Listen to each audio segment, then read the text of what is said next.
Ujú.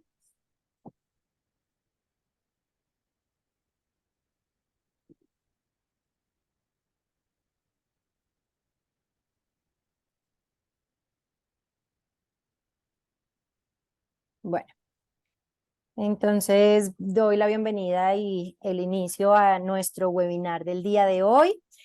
Muchas gracias a todos los asistentes, muchas gracias a Lazo por haber aceptado el apoyarnos en este webinar de manera conjunta. Antes de empezar con nuestro tema del día de hoy de parte de Lazo, quiero presentarles un poco quién está detrás organizando el webinar. Y pues básicamente nosotros somos un fondo de capital que invierte en startups o en empresas pues de base tecnológica que se encuentran en una etapa temprana, denominamos como pre-seed o pre-semilla. Nos enfocamos en startups que solucionen problemas críticos en Latinoamérica principalmente, porque nos damos cuenta de que en Latinoamérica todavía hay muchos temas o muchas problemáticas aún por resolver. Entonces, consideramos que todavía hay, digamos que hay bastante trabajo por hacer y cuando se hace una solución, digamos que resuelve algo crítico, pues se vuelve un poco más favorable que cuando se hace algo más como nice to have, donde es chévere tenerlo, pero pues como tal no aporta como una solución o algo concreto pues a la sociedad. Nosotros como fondo, pues somos un fondo regional, somos un fondo de inversión que tiene una mirada puesta en Latinoamérica. Básicamente en el comité de inversión contamos con una figura destacada o una persona súper importante para nosotros que es nuestro CEO y nuestro fundador que se llama Mitsuru Nakayama. Mitsuru es de origen japonés, su nombre creo que hace referencia a que no es latinoamericano.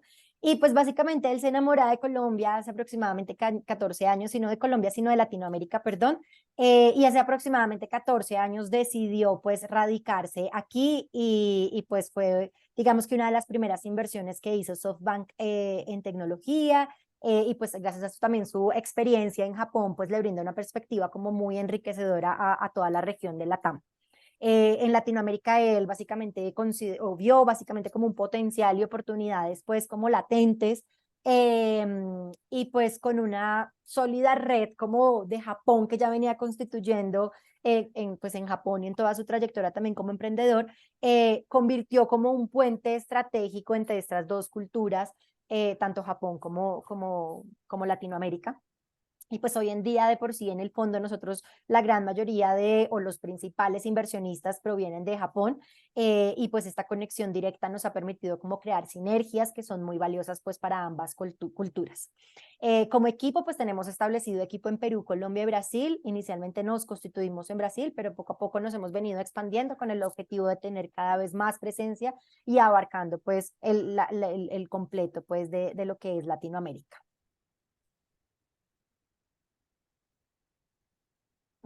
Espérenme un segundo, corro esto para acá, acá.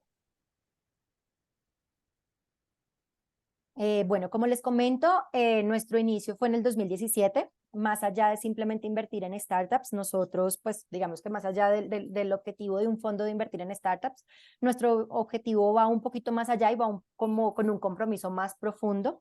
Nuestro objetivo principalmente es apoyar a las startups en las que invertimos, como en guiarlas hacia el siguiente nivel. Y el siguiente nivel es básicamente como el lograr alcanzar sus próximas rondas de financiamiento. Entonces nos enfocamos mucho en apoyarlos como en esa parte de planeación de esas rondas de levantamiento de capital y eso implica a su vez como establecer conexiones con inversores, explorar posibles socios comerciales y, al mismo tiempo pues proporcionar como asesoría estratégica integral. Nosotros, digamos que nos denominamos o estamos en la filosofía que se denomina como hand-aid, y es que si nos necesitan, ahí estamos, no tanto hand-in, pues de que vamos a meternos y vamos a poner nuestras normas o a decir cómo se hace, pero sí estamos dispuestos a remangarnos las manos las mangas, perdón, y en apoyar a las startups como en todo este crecimiento y pues en todo lo que nosotros tengamos como experiencia. Nuestra tesis o preferencia de inversión del fondo pues se resume en 3 pilares principalmente. El primero es toda la parte de inclusión y diversidad, donde ahí invertimos en startups que tengan que ver con toda la parte de inclusión financiera, creación de empleo.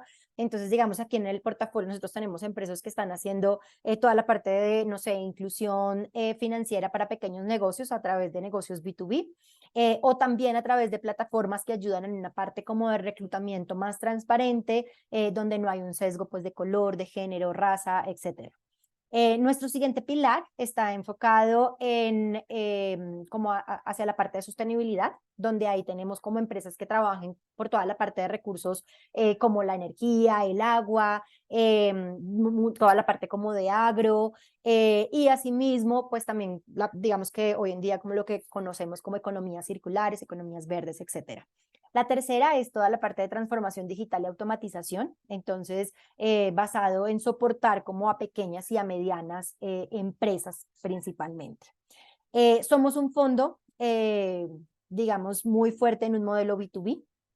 Entonces, digamos que aunque nos denominamos agnósticos porque invertimos en todas las industrias, puedo decir que tenemos, digamos que como las inversiones más relevantes de nuestro portafolio y la experiencia más grande de nosotros está más como en toda la parte de modelos de e-commerce, de logística, de fintech, insure, protect, future of work, toda la parte de recursos humanos, agri-food tech, recursos naturales, etcétera. Entonces, esto para que lo tengan muy presente y se los cuento también porque uno antes de tomar una decisión de sumarse como en la ruta de buscar VCs y de conseguir fondos pues a través de fondos de inversión, es importante conocer las tesis de inversión de cada uno de los fondos para asimismo sumar al equipo ese VC que sume, como bien lo digo, y les apoya a ustedes en toda la parte de construcción de estrategia. Entonces, nosotros como fondo invertimos en toda Latinoamérica, como les he venido diciendo, especialmente pues nos enfocamos mucho en Brasil, Colombia y Perú, que es donde actualmente tenemos equipo, pero no obstante, digamos que en nuestro portafolio ya tenemos inversiones en otras regiones. Fase presemilla, principalmente en rondas pues de inversión inicial, y asimismo, pues nos gusta mucho que ya se tenga un producto o servicio lanzado, un MVP desarrollado que permite como tener como una atracción en el mercado, que ya se tenga como algunas ganancias y algunas pruebas de la prueba de la idea pues que tienen en curso. Para nosotros es importante también como fondo, pues que las startups tengan una atracción entre 3.000 a 20.000 dólares, y como les digo, pues preferencialmente invertimos en modelos B2B. Aquí lo que les traigo es como nuestro portafolio de inversión. Algunas, digamos que la gran mayoría de las startups están en Brasil, por lo que les digo que el fondo se originó allá, pero no obstante cada vez más hemos aumentado la participación de otras startups a nivel de toda Latinoamérica, como ha sido Colombia, Perú, Chile, Argentina, entre otros. Tenemos un compromiso fuerte de género, donde básicamente lo que buscamos es una diversidad, dándole, digamos que participación y protagonismo a la mujer. Por esa razón, pues digamos que nuestro equipo, como lo vieron, tiene un 90% mujeres, con el objetivo pues de darle como esa participación en este mercado que antes era muy masculino o que aún sigue siendo muy masculino. Y de igual forma, pues también trabajamos con darle visibilidad y darle como un protagonismo también a las startups y a las founders que son mujeres. Por esa razón, en nuestro programa académico, que ya más adelante les voy a contar, tenemos una versión especial para Female Founder con el objetivo de que sea un espacio donde por lo menos una mujer debe ser parte del equipo fundador y pues tener un rol importante para participar. Adicional, apoyamos a 2 comunidades, una es WonderTech, que fue creada por una de nuestras líderes, se puede decir, Ana Prieto, acá en Colombia. Es una comunidad que busca aglomerar a las mujeres que están en tecnología, en todos, pues como también los sectores, no solamente de emprendimiento, sino gobierno, empresas, startups, VCs, ángeles, etcétera. Y adicional también una comunidad un poco más específica que es Latinas Code, enfocada hacia las mujeres que están más en programación y en desarrollo, que aún es más sesgado. Esta es una comunidad hasta ahorita naciente, lleva más o menos un mes y medio, y pues se enfoca hacia toda Latinoamérica, pero inicialmente la estamos haciendo más hacia Colombia. Bueno, digamos que ahí eso era como en breve lo que quería ampliarles de nuestro fondo de inversión y pues que conocieran un poquito más sobre nuestras verticales y nuestros intereses. Por el otro lado, entonces, como les comenté, nosotros tenemos una línea académica y tenemos un programa que se llama el Startup Boost Lab, que es un programa básicamente que busca apoyar a las startups en toda esta parte de construcción de estrategia de levantamiento de capital y también, digamos que involucrarlos en lo que se van a meter. Contarles de antemano qué es un VC, qué es lo que esperan, cómo ellos esperan la información, etcétera, para que cada vez este camino pues sea con más conocimiento y pues pueda ser un poco más estratégicamente pensado y por ende como más efectivo. Nuestro objetivo básicamente es apoyar a las startups tecnológicas a que creen completamente una estrategia de levantamiento de capital y nos enfocamos mucho pues como bien los digo, en el pilar importante de nosotros, que es la parte de estrategia de levantamiento de capital y de valoración de startups, y asimismo como mentorías personalizadas para solucionar dudas específicas de cada una de las startups. Son sesiones en vivo, lo que permite también resolver preguntas e inquietudes pues en ese momento, en tiempo real, y es contenido 100% creado de parte del fondo. Algo positivo de esto y un plus que nosotros vemos es que no somos un ente que aprendió y que está hablando de algo, sino que somos esas personas que estamos en el ruedo, que estamos en constante práctica como VC y que sabemos cuáles son como los casos reales y los pasamos pues a las startups para que asimismo también aprendamos de los errores y de las cosas positivas que vemos. Y pues adicional lo que buscamos es crear como una red de contactos entre startups, entre VCs y entre otras personas que también se dedican como a toda la parte de fundraising para que también ustedes tengan esa visibilidad. Nuestro programa tiene una duración de 12 horas, está en este momento en convocatoria abierta para todos los invitados, pues hago ese paréntesis. Básicamente iniciamos ahorita el 25 de enero, los cierres de la convocatoria son el 20 de enero, es una modalidad online porque nos es imposible estar presencial en toda Latinoamérica, que es básicamente nuestro público objetivo. Y los horarios son todos los jueves de 6 a 8 de la noche, hora Colombia, Perú. Bueno, como les dije, nosotros tenemos dos programas, uno que es Investment Readiness, donde aceptamos a todas las startups, pues bien sean founders solamente de equipos masculinos o mezclados o de solo mujeres, pero tenemos uno exclusivo solamente para mujeres. Este en particular que tenemos ahorita es Investment Readiness, entonces toda la comunidad de startups que estén interesados en levantar capital, súper invitados a participar. Nuestra trayectoria ha sido 8 batches, 55 startups han pasado por nuestro programa, buscamos grupos cerrados, grupos más o menos entre 6 a 8 startups, con el objetivo de también hacerlo como bien educativo el tema. 11 países hemos impactado y algo súper positivo es que hemos hecho 2 inversiones de estas startups que han pasado por nuestro programa. Acá un poquito como el tema de la estructura del programa, entonces pues como les digo son 6 sesiones, estos son los temas que vamos a abarcar durante cada una de las sesiones. Arrancamos con un tema de comunicación in pitch con la visión de un VC, cómo ser atractivo para un VC. Asimismo tenemos toda la parte del Venture Finance para startups donde hablamos un poquito del capital requerido, el valuation, que esto es algo que muchas startups no saben mucho cómo valorarse, muchas veces están sobrevaloradas o por debajo y pues cualquiera de las dos es un punto, digamos, que no favorece mucho en la estrategia.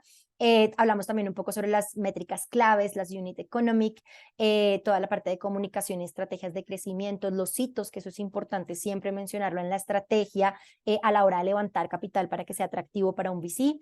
Y asimismo, pues también ya, digamos que sumergirlos un poco en qué es el mundo del Venture Capital y que conozcan cómo funcionamos, qué es lo que también nuestros LPs o nuestros inversores pues también nos exigen y qué es lo que nosotros vemos y perfilamos pues de las startups para tomar decisiones de invertir. Y algo súper positivo es que tenemos un demo con analistas y pues básicamente este es como, yo lo llamo demo, pero en sí no es un demo, sino es nuestra primera reunión con un inversionista. Entonces, si algunos no lo han hecho, es la oportunidad para que tengan esa primera reunión con inversionista y algo súper valioso es que como es de una hora, van a tener la oportunidad también de tener un feedback. Muchas veces uno tiene una reunión con un inversionista y te dicen, ok, lo analizamos y estamos hablando y nunca hay un feedback al respecto. Entonces aquí como es un tema educativo, pues más allá de la primera sesión también van a tener un feedback de retroalimentación al proceso. Algo también que suma o actividades finales es que van a poder participar en 2 Demo Days que organizamos al año de manera online con inversores no solamente de nosotros como fondos, sino otros fondos y otros inversores, incluyendo los japoneses, con el objetivo de que conozcan el potencial latinoamericano y que ustedes como startups tengan una ventana de exhibición con, digamos que con el mercado pues, de inversores en toda Latinoamérica. Adicional, van a poder contar con más de $150 en perks que hemos nosotros consolidado con los diferentes aliados, entre esos Lazo, y el objetivo es que cada uno de ellos a ustedes les suma en la estrategia y les permite poder acceder a sus servicios de una manera como más accesible, porque pues tenemos precios especiales, algunos ofrecen mentorías que son muy valiosas y algunas mentorías son completamente gratis, entonces chévere que también puedan ustedes aprovechar cada uno de estos espacios como complemento al programa. Y adicional, pues el acceso a la comunidad del SBL, donde básicamente es sin costos de membresía, no tienen límites de duración y van a poder estar ahí para las diferentes reuniones online o eventos que organizamos, vuelvo y digo, para tener esa visibilidad, esa conexión, ese networking, pues, que al final pues se busca mucho en este mercado del Venture Capital. Aquí entonces la tesis, pues, perdónenme, ay, acá creo que me pasé, acá estábamos, ¿verdad? Aquí la tesis de inversión, como les digo, tienen la posibilidad, nosotros como fondos no hacemos ningún compromiso de inversión con las startups participantes, pero sí existe la posibilidad e inclusive invertimos tickets un poquito más bajos, desde $30,000 por el 1% de equity, aunque este 1% pues entra a ser negociable con cada una de las startups. Como les digo, 2 de las startups que han pasado por nuestro programa han sido invertidas, entonces súper chévere porque al final es una ventana también para poder ser invertidos directamente por el mismo que los está educando. Entonces, para que lo tengan presente. Aquí algunos de nuestros ex participantes para que también visualicen como cuáles han sido esas startups que han pasado por nuestro programa. Y ya aquí para el proceso de postulación, entonces, básicamente, pues es el cierre de convocatoria, como les digo, es el 21 de enero, entonces súper invitados. Ahorita les voy a dejar en el chat el link para que puedan acceder a nuestro Excel, pues, y pueda, a ver, nuestro Excel no, sino es nuestro formulario, discúlpenme. Las convocatorias van a tener una evaluación y el 22 de enero vamos a estar dando respuesta. Algo súper interesante es que los que se van registrando desde ya van a tener respuesta también con mayor antelación, entonces chévere que no dejen hasta lo último para hacerlo. El 23 ya se les da la bienvenida formal al startup, se le envía todo el tema de material adicional. El 25 iniciamos nuestras clases, como ya les mencioné, todos los jueves de 6 a 8 hora Colombia, Perú. El 29 de febrero tenemos el cierre del programa con nuestra última sesión y los Demo Days pues los organizamos en el año. Este en particular nos quedó, digamos que un poquito encima del batch porque quedó para el 1 de febrero. Hay algunas startups que ya se quieren lanzar al ruedo y lo pueden hacer y van a tener esa puerta de visibilidad, y si no, pues está el segundo demo que va a ser en septiembre, en el cual se van a poder postular. Ya aquí básicamente como que les quiero contar un poquito sobre el tema de los costos. El precio tiene un costo de 400, el programa tiene un costo de $490 con free equity, que significa que no tienen que dar nada de su compañía. Y por participar en esta sesión informativa, automáticamente ya todos tienen un 10% de descuento para poder unirse a nuestro programa y tener como un aliado en esta construcción de estrategia. Y pues tenemos una segunda opción que básicamente la da el mercado. Nosotros no somos muy amigas porque básicamente lo que buscamos es como que tenga un enfoque medio educativo y pues sepan un poquito si de verdad se justifica ceder el 1% de su compañía por $390, que es el restante pues de los $100 que ustedes están dando. Entonces hace parte de una alternativa, pero no somos muy amigos de que la tomen, pero ahí la dejamos como una forma más educativa. Entonces ya aquí para terminar mi intervención y darle paso a Lazo para que nos cuente todo lo que tiene el día de hoy para contarnos, les dejo nuestro QR donde van a poder acceder digamos que a nuestra página del Startup Bus Lab, conocer un poquito más acerca del programa. Cualquier duda o inquietud, igual al final del taller vamos a tener un espacio de preguntas tanto para Lazo como para nosotros como fondo y como programa. Muchísimas gracias. Y entonces vamos con el tema de hoy súper interesante que nos trajo Lazo. Entonces les presento a Felipe y les presento a José, quien van a ser las personas que nos van a hablar el día de hoy. Entonces bienvenidos y muchas gracias por este espacio. Bueno, muchas gracias a todos, antes que nada por tomarse el tiempo y por participar y por estar. Y bueno, obviamente muchas gracias a BBC por invitarnos a dar esta charla. La idea es hablar un poquito de las herramientas legales para lo que es el fundraising y para la incorporación a Estados Unidos de su compañía, de una startup, digamos. Básicamente cómo es el paso a paso y qué implicancias tiene, qué datos o qué cuestiones van a tener que tener en cuenta a la hora de incorporar una compañía dentro de los Estados Unidos y sumergirse en el mundo de startup y en el mundo VC a los fines de levantar capital y ojalá lograr con éxito un triunfo en su proyecto, digamos. Eh, bueno, básicamente los vamos a hablar, soy yo y Pablo, que somos parte del equipo de legales de Lazo. Y bueno, pasamos a un poquito a la agenda del día y de qué es lo que vamos a hablar. Vamos a hablar un poquito de lo que es la incorporación en Estados Unidos, jurisdicciones clave para incorporar una compañía, algunas diferencias clave o principales entre lo que es una LLC y una Corp, derribar algunos mitos ahí. Eh, en cuanto a lo que es la apertura de una cuenta bancaria y la importancia de esto, obviamente, no solamente para cobrar los servicios o productos que se vendan en tu proyecto, sino también, obviamente, para poder captar y recibir ese capital eh, de inversión que van a salir a levantar, digamos. Eh, También vamos a hablar un poquito de los documentos corporativos claves y qué significa este término de documentos corporativos claves a la hora de estar investment ready, digamos, y algunos tips para levantar capital, justamente de la mano de estar, tener toda la compañía al día para que ustedes puedan salir a vender y a pitchear sus proyectos ante inversores sin ninguna traba o sin ningún problema o requisito legal o corporativo documentativo con el que no cuenten. Bueno, en este caso, en esta oportunidad, vamos a hablar particularmente de lo que es la incorporación dentro de Estados Unidos. Existen obviamente otros países y otras jurisdicciones en las cuales se puede incorporar una compañía a los fines de levantar capital, pero bueno, en este caso y en esta oportunidad vamos a hablar de Estados Unidos y principalmente vamos a hablar de la jurisdicción de Delaware, que es la que, en base a nuestra experiencia, entendemos, bueno, que es la que más... la que más nos va a convenir a la hora de salir a levantar capital. ¿Por qué? Porque es una jurisdicción ideal Delaware. Bueno, por estos tres motivos que se ven acá. Básicamente y principalmente es por la baja carga impositiva que tiene, por la seguridad jurídica que genera y por el acceso al capital. ¿Pero qué significa esto?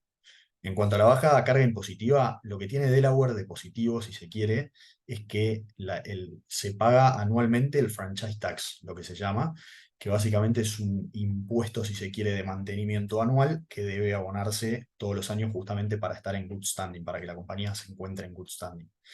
Lo que tiene Delaware, a diferencia de otras jurisdicciones, es que esta carga impositiva es siempre la misma. Todos los años va a ser exactamente la misma para las LLCs y para las Corps, la que le corresponde, que ahora lo vamos a hablar un poquito y a detallar, digamos.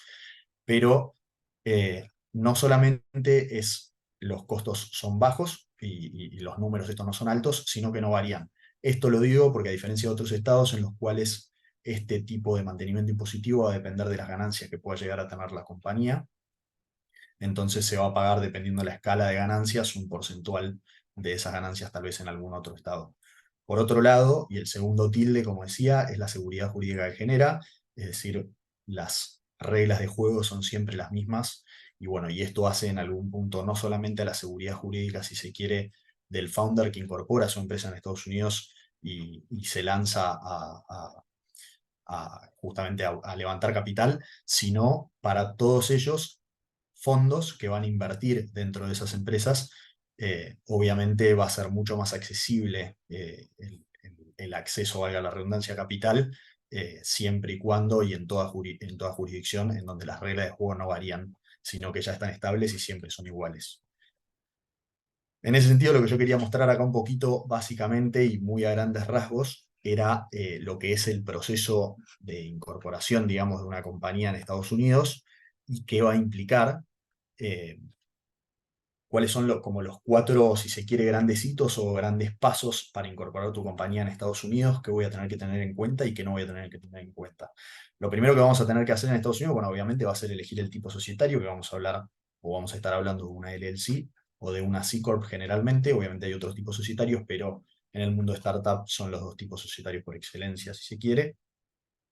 Entonces, ahora vamos a detallar un poquito cuáles son las diferencias de estas dos. Pero bueno, vamos a tener que elegir el tipo societario. Una vez que elegimos el tipo societario, vamos a tener que pasar a la etapa de incorporación, es decir, el llenado de documentación que requiere el Estado a los fines de poder incorporar la compañía con éxito y filear la documentación necesaria a los fines de obtener a cambio en un plazo máximo de 5 días el Certificate of Incorporation o el Certificate of Formation, que este va a depender de si es una LLC o una Corp, siendo la LLC el Certificate of Formation y la Corp el Certificate of Incorporation. ¿Qué va a tener que tener ese certificado de incorporación, digamos? En el caso de lo más importante, para los dos casos aplicar lo que dice ahí, que es el RA, que es el Register Agent, es decir, el agente registrado. Va a ser el intermediario entre el Estado y la compañía y es obligatorio por ley. Este se mantiene anualmente, se paga un fee anual para mantener el Register Agent y para poder incorporar una compañía y para estar en good standing, vos tenés que tener activo el Register Agent. ¿Ok? Entonces, bueno, eso es lo que va a decir en las dos y la única diferencia que va a tener en cuanto a la LLC y a la C Corp en el certificado de incorporación va a ser que en la C Corp vas a tener que establecer la cantidad de shares que vas a tener que la compañía va a estar autorizada a emitir. Seguramente sabrán, lo usual es de 10 millones de shares a un par value que también lo tiene que establecer el certificado de incorporación, que se pone un número figurativo de 0,40 y un 1 a los fines de poner un valor de par value.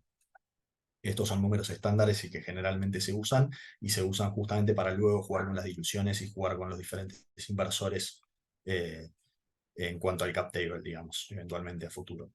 Luego el tercer hito que yo puse que me parecía muy importante es que es muy importante que no terminen la incorporación de la compañía con el certificado de incorporación justamente porque, porque vas a necesitar el EIN principalmente, y más que nada, más allá de que el EIN es el número o el código, el número fiscal, digamos, por el cual la compañía va a tributar en Estados Unidos a futuro, pero a corto y a inmediato plazo va a ser el número fundamental como para poder aperturar una cuenta bancaria dentro de los Estados Unidos.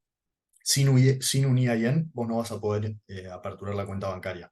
Es por eso que es tan importante y básicamente para poder aperturar esa cuenta bancaria vas a necesitar la confirmation letter, que ahí aparece, que es emitida por el IRS, el ente, digamos, fiscal de recaudación fiscal de Estados Unidos. Y por último, lo que son los post-incorporation documents o los documentos corporativos, si se quiere, que van a ser diferentes para la LLC y para la corporation. Para la LLC vamos a tener un operating agreement y los certificados de cada uno de los members. El operating agreement va a ser como el estatuto de la compañía, en donde se va a regular por medio de sus diferentes cláusulas, por ejemplo, quiénes van a ser los managers de la compañía y, bueno, un montón de otras cosas a nivel funcionamiento de la compañía. Y luego vas a tener en las corporations, vas a tener el documento, el RCPA, que es el Restricted Stock Purchase Agreement o el Stock Purchase Agreement, dependiendo del caso, eh, en el cual es el documento por medio del cual los accionistas, digamos, compran su participación accionaria, en este caso los founders, compran su participación accionaria, los certificados y la First Board Resolution y los bylaws sería como el operating agreement de las LLC, digamos, sería el estatuto y lo que regula y designa a las autoridades dentro de la compañía, a grandes rasgos hablando, digamos. Eh, bueno, traje acá algunas como diferencias medio claves entre lo que es una LLC y una C Corp. Me parece importante diferenciarlas para entender qué es lo que me conviene a mí como founder incorporar dentro de Estados Unidos. Para poder diferenciarlas, yo, primer punto que establecí fue la responsabilidad legal, que en ambos casos, justo en este caso, es limitada. Y bueno, obviamente esto es importante porque seguramente, como bien sabrán, es muy importante interponer un vehículo ante cada uno, ante su patrimonio personal, a los fines justamente de limitar la responsabilidad de dicho vehículo en caso de cualquier eventualidad, ¿no? Y que no puedan ir contra el patrimonio personal en principio. En el segundo punto es a nivel impositivo, en caso de impuestos la diferencia. En el caso de las corporations, siendo un founder latinoamericano, aplica una doble tributación, teniendo en cuenta que las corporations tributan el 21% anual de sus ingresos y además van a tributar cada uno de sus accionistas, cada uno de sus shareholders, en el caso de reparto de dividendos, y en el caso de las LLC es pass-through y para los founders latinoamericanos siempre obviamente va a ser una mejor opción a nivel económico, ya que va a tributar en su país de residencia el member de la compañía eh, en cabeza, digamos, de la compañía y no va a tributar en Estados Unidos, digamos, en carácter personal, digamos. Como tercer paso, perdón, como tercera diferencia, si se quiere, es inversores estadounidenses. Esto es muy importante, ya que, bueno, obviamente la gran diferencia acá es que en el caso de salir a buscar fondos estadounidenses, digamos, las LLC son menos elegidas por los fondos estadounidenses, a diferencia de las corporations, las cuales son sí más elegidas por un tema más que nada de que el fondo estadounidense está acostumbrado y está cómodo invirtiendo en corporations y no en LLCs. Entonces, eso va a ser un dato, un detalle a tener en cuenta a la hora de incorporar. Es decir, si uno tiene un fondo estadounidense que le está tocando la puerta y que quiere invertir, o cualquier otro fondo que obviamente que te ponga como requisito que sea una corporation y no una LLC, vas a tener que tenerlo en cuenta a la hora de incorporar tu compañía, a la hora de elegir el tipo societario, digamos, que vas a incorporar. Y por último, como decía antes, el franchise tax en las LLC es de 300, por lo tanto es un costo menor que las corporations, que es de 450, más lo que dije antes, digamos. Eh, en ese sentido, me pareció, obviamente, siempre yo soy partidario de que siempre es muy importante tener un asesoramiento, digamos, a la hora de decidir por qué tipo societario o cómo estructurar mi compañía, pero yo encontré estos cinco, en nuestra experiencia, nosotros con Lazo encontramos estos cinco puntos que tal vez pueden llegar a llamar la atención a la hora de decidir voy por esta o voy por la otra.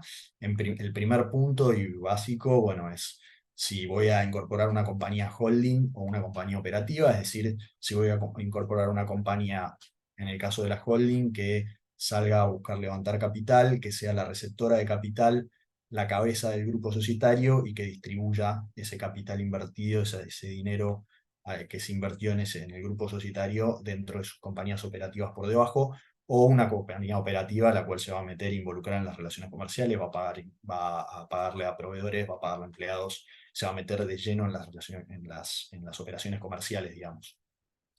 El segundo punto a tener en cuenta a la hora de elegir una LLC o una C Corp va a ser si soy o no residente latinoamericano, si los founders son todos residentes latinoamericanos o residentes americanos.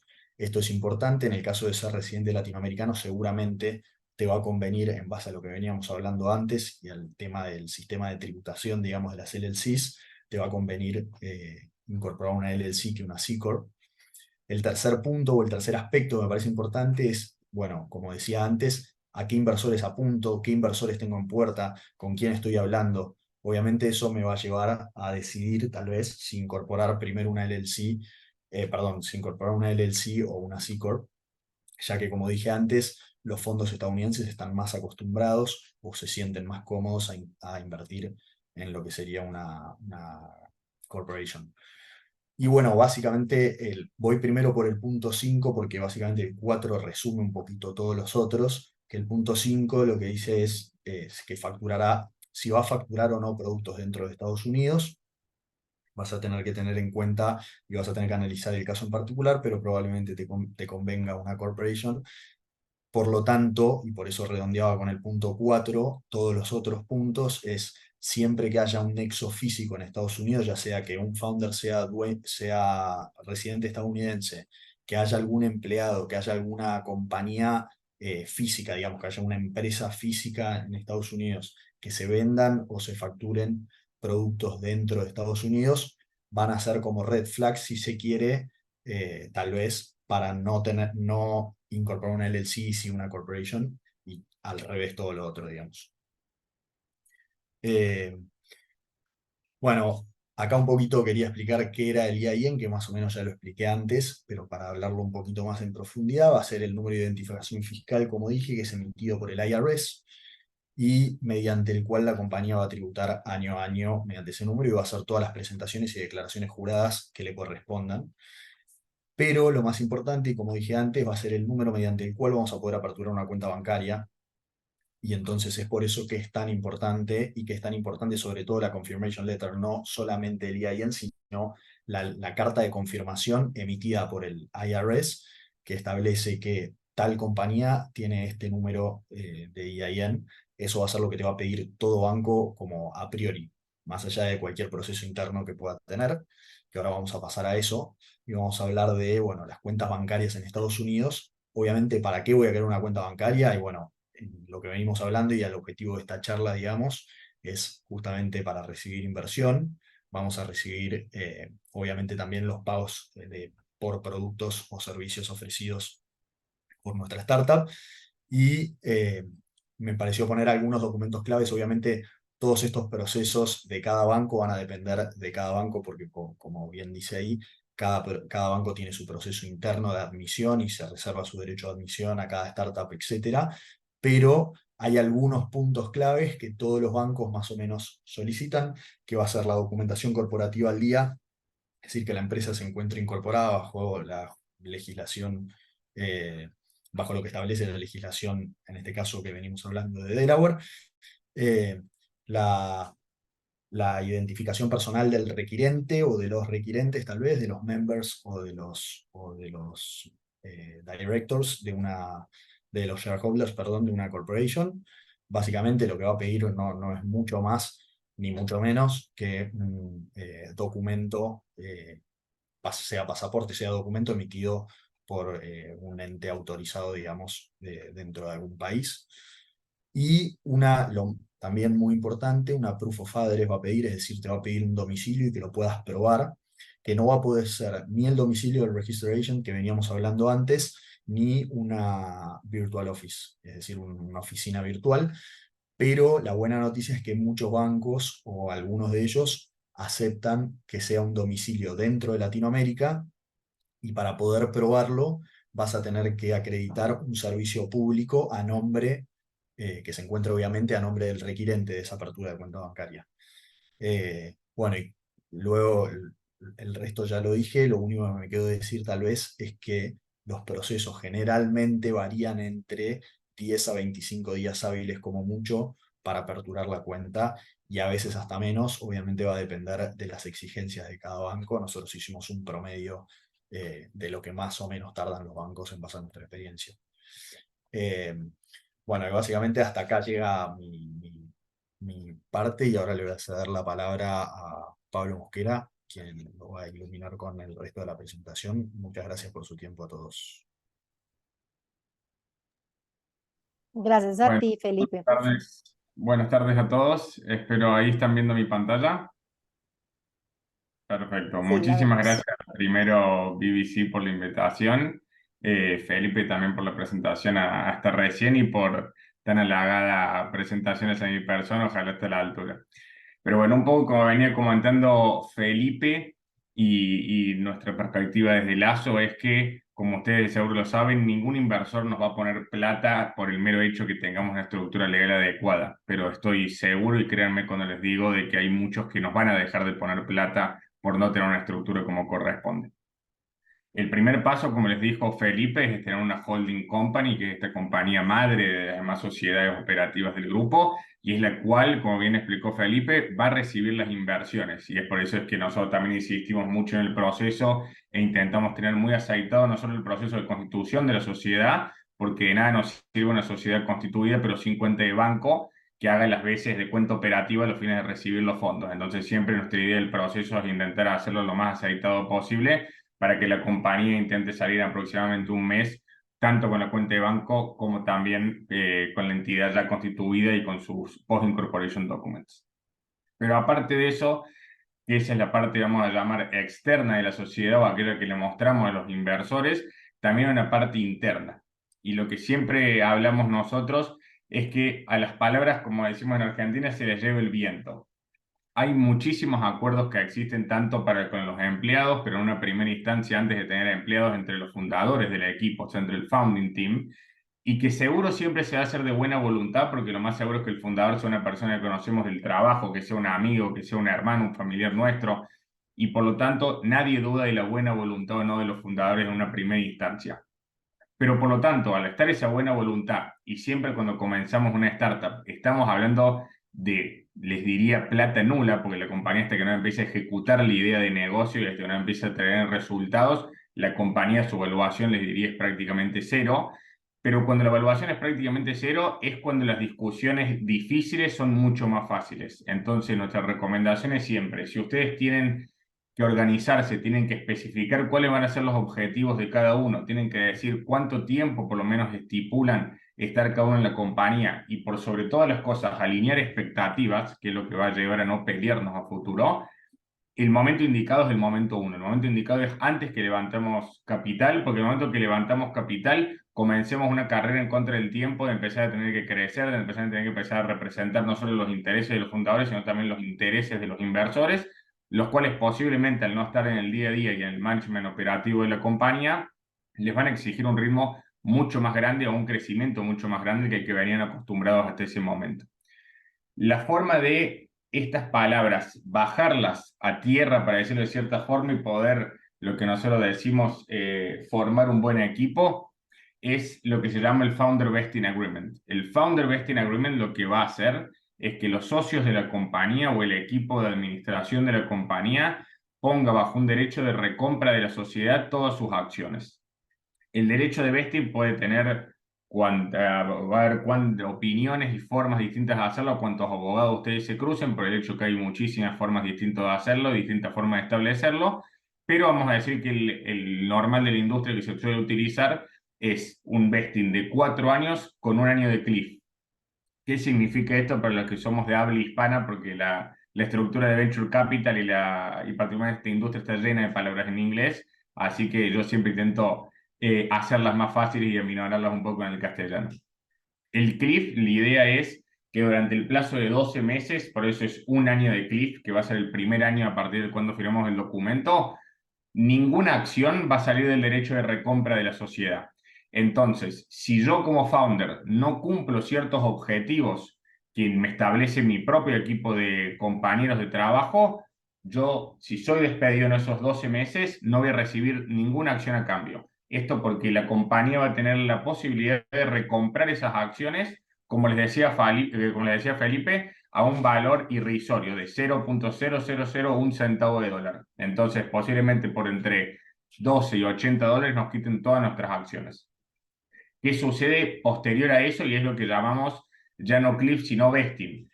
A partir del mes número 13, todo el 25% de acciones que deberíamos haber vestido, que se le llama, o sacar de ese derecho de recompra de la sociedad mes a mes en los primeros 12 meses, el mes número 13 ese 25% automáticamente va a salir y ya lo vamos a tener asegurado en nuestro patrimonio. Y el 75% restante, en los 36 meses que restan de ese vesting, va a continuar saliéndose, para decirlo muy simple, de esta opción de recompra de la sociedad. Desde ya que esto es para brindar primero seguridad al equipo de fundadores por el hecho de que aunque ustedes no crean, o capaz a ustedes les pasó en su momento cuando crearon una startup lleva muchísimo tiempo, muchísimos años, muchísimo esfuerzo y hay que superar muchos desafíos en los cuales posiblemente empezamos a conocer mejor a nuestros fundadores y ya no nos gusta tanto cómo trabajan o efectivamente no le encontramos la vuelta al negocio y ya no nos interesó más.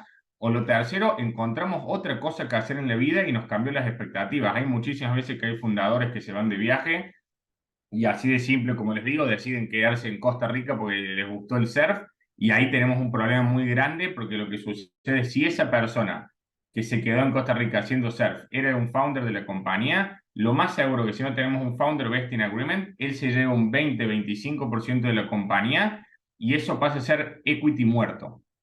Lo que llamamos equity muerto es aquellas personas que tienen equity en la compañía, pero que no están haciendo un aporte al management diario o como advisors de la compañía. Entonces tenemos que estar muy atentos y tener toda la seguridad posible dentro de una industria como el Venture Capital, que la verdad otorga muy pocas seguridades tanto para los founders como para los inversores. La idea es poder tener las mayores seguridades posibles y el Founder Vesting Agreement nos da una seguridad como equipo fundador. Pero aparte de eso, lo más seguro es que entre que ustedes funden la compañía y firmen su primer Founder Vesting Agreement, pasen por lo menos 2 o 3 años hasta que levanten su primera ronda de capital. Y lo aseguro que cuando levanten su primera ronda de capital, si ustedes se querían asegurar que sus compañeros se iban a quedar en la compañía, el inversor se va a querer doble asegurar. Por lo tanto, lo más seguro que haga el inversor va a ser renovar ese proceso y en cambio de estar 4 años van a tener que estar 8 o 7 años. Se podrá negociar si el 100% de las acciones están bajo el programa de vesting o si es un porcentaje menor, cosa que ustedes ya adquieran definitivamente un porcentaje. Digo, son discusiones y negociaciones que se pueden dar con el inversor, pero desde ya que este es un plazo largo tanto para inversores como también para fundadores. Cuando hablamos de tener un acuerdo de salida claro, nos referimos a que hay ciertos tipos de derechos que pueden ser pautados entre los socios a los fines que, ante un eventual éxito, ante una eventual venta de la compañía, no haya un porcentaje mínimo de la misma que pueda cancelar la venta o que pueda no efectivizar la venta. Este derecho se llama drag along. El drag along es un derecho que le suele otorgar a la mayoría o al 55% de la sociedad de, en caso de una venta de la compañía, poder arrastrar al 45% restante a vender la compañía y vender sus acciones en esas mismas condiciones. Por lo tanto, lo más seguro es que si ustedes son founders de la compañía, vayan a tener máximo un 65-70%. Por lo tanto, si ustedes no obligan a sus restantes socios a vender la compañía, hemos tenido problemas en la cual un 5%, por ejemplo, un empleado que tenía stock option o un inversor, decidió que las condiciones de la venta no eran justas y por lo tanto no avanzó con la venta de la compañía y la venta se cayó, así de simple. Entonces tenemos que tener y estar muy seguros de pagar este tipo de derechos a los fines de tener un acuerdo y sobre todo una estrategia de salida que sea rápida, simple, que la compañía se pueda vender, en el caso que esa sea la intención de los fundadores, lo más rápido posible y sin mucho embrollo. Volviendo un poco a lo que les decía anteriormente y como bien les explicó Raíz en una primera instancia, el equity es lo más preciado que tiene la compañía y que tienen sus founders. Lo que se van a fijar los inversores, y por eso también es el Founder Vesting Agreement como les hablaba, y el Drag Along, etcétera, es ver qué incentivo tienen ustedes para quedarse en la compañía. ¿Esto qué significa? Si yo veo un founder que tiene 10% de la compañía, realmente el incentivo que él tiene de que la compañía le vaya bien va a ser muchísimo menor que si tiene el 50, el 60% de la compañía, porque si a él, a la compañía le va bien, es meramente una consecuencia que a él le vaya bien. Entonces, mientras más acciones o mientras más porcentaje de acciones tengan el founding team dentro de la compañía, más incentivados van a estar. Pero aparte de eso, no únicamente el founding team forma una parte central del equipo, sino que quienes forman una parte central del equipo son los empleados. Por supuesto que tiene una toma de decisión mucho menor y el skin on the game que se llama también es mucho menor el de los empleados que el de los founders, por lo tanto su equity en la compañía va a ser mucho menor, pero siempre se recomienda aproximadamente entre un 10 y un 15% de la compañía reservarlo para implementar lo que se llama un plan de incentivos para empleados o un stock option plan. ¿Esto qué significa? Exactamente al igual que los fundadores, se puede hacer tanto por objetivos como por meramente el paso del tiempo, pero en el caso que el empleado cumpla con ciertos objetivos o el empleado se mantenga en la compañía una cierta cantidad de años, vuelvo a repetir, en el caso del empleado suele ser menor, suele ser 2 a 3 años, no 4 como el de los founders, pero en el caso que eso suceda, el empleado va a tener la opción de comprar acciones de la compañía a un valor, como les digo, extremadamente bajo, como bien referenció Felipe, pero en definitiva a comprar acciones de la compañía. Y en definitiva, igual que como va a estar el founder alineado a los intereses de la compañía, así vamos a alinear cómo trabajan los empleados y que sus intenciones sea que la compañía le vaya bien, que seguro siempre lo son, pero ahora van a estar más incentivados inclusive.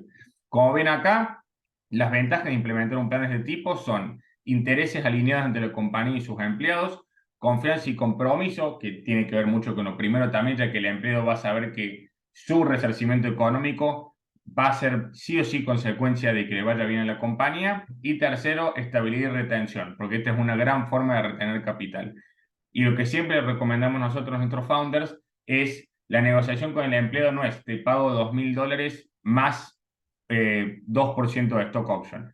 La idea es decirle yo te pago $2.000 o la suma que sea, digo, pongo $2.000 para un ejemplo. 1.800 van a ser en efectivo y vos tenés que elegir entre 200 o 400 en stock option. Entonces, hagamos saber que el equity es lo más preciado en la compañía, lo tienen que saber los founders, lo tiene que saber el inversor, que por supuesto el inversor lo sabe y por eso él invierte para comprar ese equity, pero también lo tienen que saber los empleados para cuidarlo y a su vez sentirse que efectivamente están siendo recompensados cuando la compañía confía en ellas, una parte de ello, en definitiva. Tercero, que es un punto muy interesante a tener en cuenta y que nosotros siempre recomendamos que se asesoren con gente que es especialista en propiedad intelectual. Las startups, en definitiva, son emprendimientos de base tecnológica. Por lo tanto, la amplia mayoría o el total de su valor se encuentra en la propiedad intelectual o en la tecnología que aplican o están desarrollando. Por lo tanto, es clave no solo protegerla, sino aparte de eso tenemos que protegerla con su inscripción. Y aparte de eso, si contratamos empleados tanto en relación de dependencia como contractors, que se suele llamar que es prestación de servicios, tenemos que ser muy claros en esos contratos estableciendo que esas personas son contratadas pura y específicamente para desarrollar la propiedad intelectual y aparte de eso, que en el mismo momento de firma del contrato ceden toda su participación, tanto económica como intelectual, a la compañía ya que fueron contratados para eso. Entonces, siempre hay que tener una estrategia clara y cuidar mucho la propiedad intelectual, porque como les digo, muchísimas veces los inversores están más interesados en eso que en la ejecución de la idea. Por último, lo que nosotros siempre también recomendamos, esto con un poco más de énfasis, es trabajar en proyecciones de futuras diluciones. ¿Por qué les digo esto? Sucede muchísimas veces y es una recomendación no solo nuestra, sino de la industria del venture capital en términos generales, que el 51% de la compañía quede en manos de los founders, por lo menos el 51% después de la serie A. Por lo tanto, nosotros, para saber que tenemos que llegar a ese punto con ese nivel de dilución, tenemos que plantear lo que se llama un cap table. Un cap table es, como dice, una tabla de capitalizaciones donde vamos a ver, una vez levantado capital y una vez ese capital se convierta a acciones, cómo quedan los porcentajes de participación en la compañía para ver cuándo los fundadores perderían el control de la compañía. Esto es sumamente importante que trabajen con abogados que sepan hacer esto, que lo sepan trabajar y que puedan hacer las simulaciones correspondientes, porque aparte de ello, al momento de querer levantar capital, lo primero que les va a preguntar el inversor va a ser por su cap table. Justamente porque los dije actualmente, les va a preguntar y va a querer saber si ustedes están incentivados y cuál es su porcentaje de incentivo en la compañía para que puedan trabajar. Va a querer saber si todavía tienen o no un stock option plan para employees, como les dije actualmente, y aparte de eso van a querer saber si ponen dinero en la compañía, cómo va a ser su participación a futuro. Entonces digo, todas las participaciones de los inversores, los empleados y los founders en la compañía se distribuyen por este cap table. Por lo tanto, esto es de suma importancia y si no se lo mostramos a un inversor, es muy difícil y realmente lo que demuestra es que no estamos llevando el emprendimiento de manera seria. Ahora sí, les quiero agradecer muchísimo en nombre mío, de Felipe y de todo el equipo de Lazo. Primero a todos los presentes por haber participado el día de hoy y a BBC por habernos invitado. Como dice ahí el código QR, lo pueden escanear y ante cualquier consulta pueden tener una charla tanto con nuestro equipo de sales como nuestro equipo de legales y desde ya que estamos abiertas las puertas de Lazo para poder asesorarlos y ayudarlos en todas sus consultas. Muchísimas gracias. Muchas gracias. Muchas gracias, José. Muchas gracias, Felipe. En verdad, súper enriquecedor la charla. Creo que muchas cosas nos llevamos de esta reunión. Por aquí alguien hizo una pregunta. Voy a leerla. Espérame un segundito. Eso, y desde ya abierto a preguntas, por supuesto, si quieren hacer ahora, ningún inconveniente. Claro que sí, si alguno quiere de pronto levantar la mano y participar, lo puede hacer. Y yo, mientras tanto, voy buscando, que no encuentro en este instante la pregunta que nos hicieron. Ya acá. Creo que la Chatear. consulta acá. Ya. Ya, acá dice, si uno de los founders es ciudadano americano, ¿aún se mantiene la doble tributación en el caso de la Corp? Ahí un poco justamente lo conversábamos con Felipe antes de ingresar a la charla. Siempre nuestras recomendaciones, por supuesto, que es con los que más solemos trabajar, suelen ser para founders latinoamericanos. En el caso, la doble tributación, ¿por qué sucede? En el caso que se tenga una Corp en los Estados Unidos, la Corp va a tributar lo que se llama impuesto a las ganancias o impuesto a la renta a las corporaciones en Estados Unidos, y aparte de eso, entre la distribución de dividendos de la compañía, los fundadores van a tener que pagar ese correspondiente impuesto en su residencia fiscal. Por lo tanto, se produce esa doble tributación sobre la misma ganancia que de hecho hay, después si quieren le podemos pasar con el equipo de BBC, hay muchísimas noticias acerca de qué sucede en el caso de un exit, en el caso de tener una Corp, en el caso de tener un Cayman Sandwich, que es la otra estructura que utilizamos mucho nosotros, y cuáles son las desventajas y ventajas de cada uno de ellos. Pero en el caso que sea un ciudadano americano, si la compañía tributa el derecho a la renta o el derecho a las ganancias corporativas en Estados Unidos, el fundador se toma cuenta de ese pago. Por lo tanto, ante la distribución de dividendos no va a tener esa doble tributación. Perfecto. Ahí sumo solo una cosita que me parece clave para, obviamente que siempre en base a que haya asesoramiento, siempre, perdón, sugerimos que haya asesoramiento, pero lo único que quiero sumar así a modo de red flag, que es lo que decía, que me parece muy importante, es el tema de que siempre estamos hablando de una preferencia, si se quiere, entre comillas, al menos en un inicio, de una LLC por sobre una Corp, teniendo en cuenta esto que hablábamos de que no haya un vínculo físico en Estados Unidos. Y vínculo físico en Estados Unidos va a ser tanto el que los founders sean residentes americanos o que, no sé, que haya una empresa física en Estados Unidos o todos los otros detalles que mencioné antes, la facturación dentro de Estados Unidos y la venta de productos o servicios dentro de Estados Unidos. Pero creo que uno de los puntos o uno de los tildes más importantes va a ser ese, que no haya, digamos, nexo físico dentro del país y que sea todo fuera del país. Ah, solamente eso.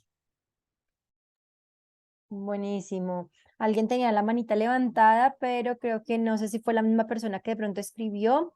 Humbert David pregunta, ¿podrían explicar de forma rápida, perdón, lo del plan Sandwich?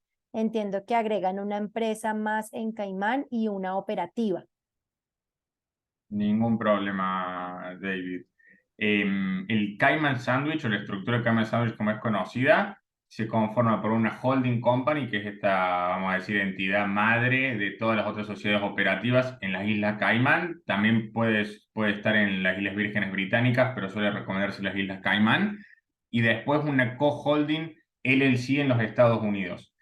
Y esa co-holding LLC en los Estados Unidos va a ser la dueña de todas las sociedades operativas. Se utiliza de esa forma porque hay algunos países, si no recuerdo mal, creo que México particularmente es uno de ellos, que Cayman y Islas Vírgenes Británicas la tienen dentro de su lista negra como si fueran paraísos fiscales. Por lo tanto, si la compañía madre directamente fuera la Cayman, habría problemas y ahí sí se produciría que sería una estructura muy ineficiente en términos fiscales, entonces directamente todas las otras compañías van a depender de la LLC en los Estados Unidos y la LLC sí va a depender de la Cayman. Ok. Por aquí Mariel, perdón si lo pronuncio mal, me pregunta, muchas de nuestras transacciones implican pagos de dividendos en México, Ecuador, Colombia, a Perú lidiamos lidiamos con impuestos de nacionalidades, de facturas, impuestos a los dividendos, etcétera. ¿Ustedes me pueden ayudar con eso?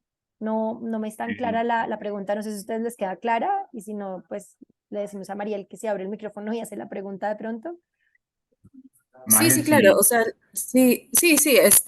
Más bien la pregunta venía por el hecho de que muchas de nuestras operaciones o sea, nosotros facturamos en diferentes países de Latinoamérica. O sea, nosotros tenemos nuestros headquarters en Perú y tenemos oficinas, digamos, regionales en Colombia, en Ecuador, en México. Y también nosotros a la hora de facturar allá tenemos oficinas, o sea, tenemos eh, personas legales, o sea, tenemos empresas en esos lugares, ¿no? Y lo que queremos es, a la hora de nosotros traer los dividendos a final de año, cómo es que podemos utilizar una estructura similar a la que ustedes nos están diciendo para tratar de, este, eh, digamos, reducir los impuestos a los dividendos, impuestos a la renta, o sea, si es que ustedes nos pueden ayudar a formar una estrategia más o menos para hacer ese proceso más eficiente. Mariel, ¿cómo te va? Primero lo que quiero dejar en claro, las estructuras que nosotros explicamos anteriormente son típicas de negocios de venture capital. En el venture capital, te diría que es muy difícil de ver, prácticamente imposible que una compañía reparta dividendos, porque las compañías de venture capital, al ser de crecimiento exponencial, los dividendos suelen reinvertirlos y no los suelen distribuir.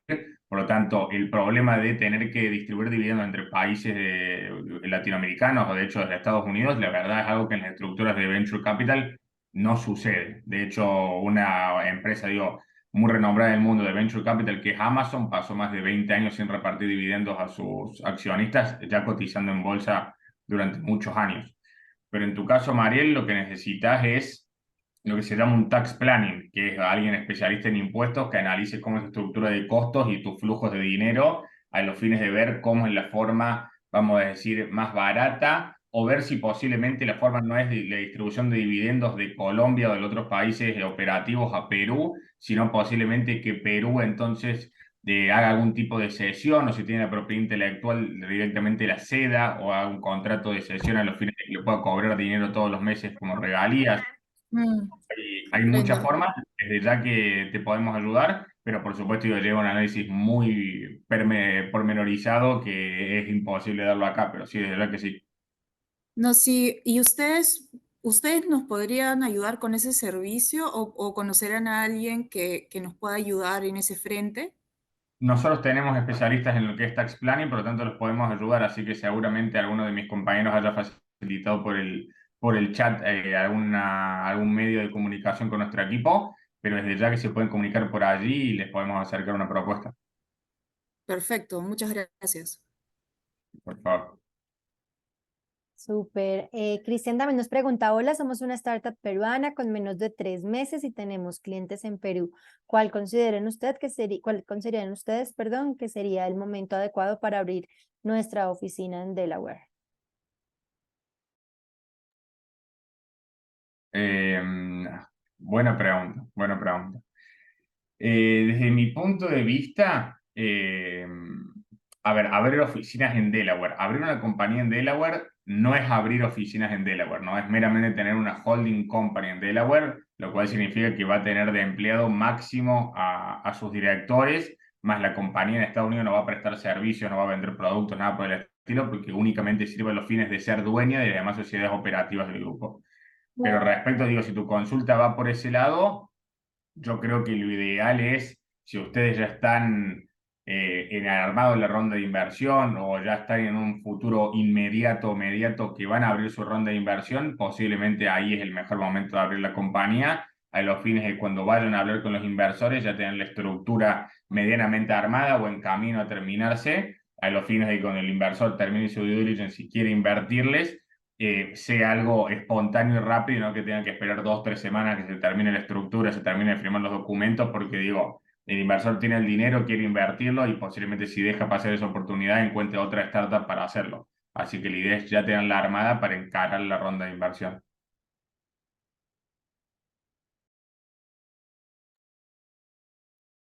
Súper. Bueno, creo que por aquí no hay más preguntas.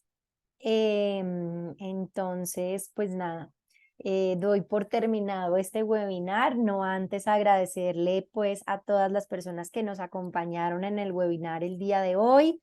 Esperamos que estos temas hayan sido de mucha utilidad para cada uno de ustedes. Y de igual forma, pues agradecer nuevamente a Lazo, a José, a Felipe, a Facundo por el espacio que nos brindaron. Gracias por toda la información también que compartieron con esta comunidad y pues esperamos tener próximas charlas más adelante así de enriquecedoras como estas con Lazo también nuevamente. Entonces, muchas gracias a todos y que tengan una feliz noche. No sé si en el país que cada uno esté, pero de velitas, acá en Colombia donde estamos. Entonces, pues muchos éxitos. Por favor, un gusto. Saludos a todos. Placer, muchas gracias por la invitación.